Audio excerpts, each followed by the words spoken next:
प्रताप, तेज और बल से सनी हुई हनुमान जी की वाणी सुनकर सीता जी के मन में संतोष हुआ। उन्होंने श्री रामचंद्र जी के प्रिय जानकर हनुमान जी को आशीर्वाद दिया कि हे तात, तुम बल और शील के निधान हो। हे पुत्र, तुम बुढ़ापे से रहित, अजर, अमर और गुणों के खजाने हो। श्री रघुनाथ जी तुम पर बहुत कृपा करें, प्रभु कृपा करें। ऐसा कानों से सुनते ही हनुमान जी पूर्ण प्रेम में मग्न हो गए। हनुमान जी ने बार बार सीता जी के चरणों में सिर नवाया और फिर हाथ जोड़कर कहा, हे माता, अब मैं कृतार्थ हो गया।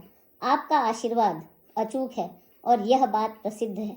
हे माता सुनो, सुंदर फल वाले वृक्षों को देखकर मुझे बड़ी भूख लग रही है।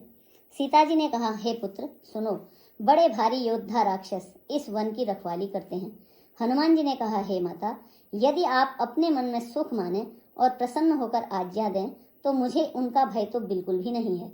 हनुमान जी को बुद्धि और बल में निपुण जानकर जानकी जी ने कहा, जाओ हे तात, श्री रघुनाथ जी के चरणों को हृदय में धारण करके मीठे फल खाओ। वे सीता जी को सिर नवाकर चले और बाग में घुस गए। फल खाए और वृक्षों को तोड़ने लगे। वहां बहुत से योद्धा रखवाले थे। उनमें से कुछ को उन्होंने मार डाला और कुछ ने जाकर रावण से पुकार की और कहा, हे नाथ, एक बड़ा भारी बंदर अशोक वाटिका में आया है। उसने सारी वाटिका उजाड़ डाली है, फल खा रहा है और वृक्षों को उखाड़ कर फेंक रहा है। रखवालों को भी उसने मसल मसल कर जमीन पर डाल दिया है। यह सुनकर रावण ने बहुत से और भी योद्धा भेजे। उन्हें देखकर हनुमान जी ने गर्जना की। उन्होंने उन सब राक्षसों को मार डाला। जो कुछ अधमरे थे वे चिल्लाते हुए गए। फिर रावण ने अक्षय कुमार को भेजा।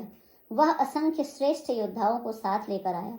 उसे आते देखकर हनुमान जी ने एक वृक्ष हाथ में लेकर उसे ललकारा और उसे मारकर बहुत जोर से महाध्वनि करके गर्जना की। उन्होंने सेना में कुछ को मार डाला और कुछ को मसल डाला और कुछ को पकड़ पकड़ कर धूल में मिला दिया। कुछ ने फिर से जाकर रावण के पास पुकार की कि हे प्रभु, बंदर बहुत ही बलवान है। पुत्र का वध सुनकर रावण क्रोधित हो उठा और उसने अपने ज्येष्ठ पुत्र बलवान मेघनाथ को फिर अशोक वाटिका में भेजा और उससे कहा, हे पुत्र, उस बंदर को मारना नहीं बल्कि उसे बांध कर ले आना। उस बंदर को देखा जाए कि वह है कहाँ का। इंद्र को जीतने वाला अतुलनीय योद्धा मेघनाथ अशोक वाटिका की ओर चला। भाई का मारा जाना सुनकर उसे क्रोध हो आया। हनुमान जी ने देखा कि अब भयानक योद्धा आया है। तब वे कट कटाकर गरजे और दौड़े।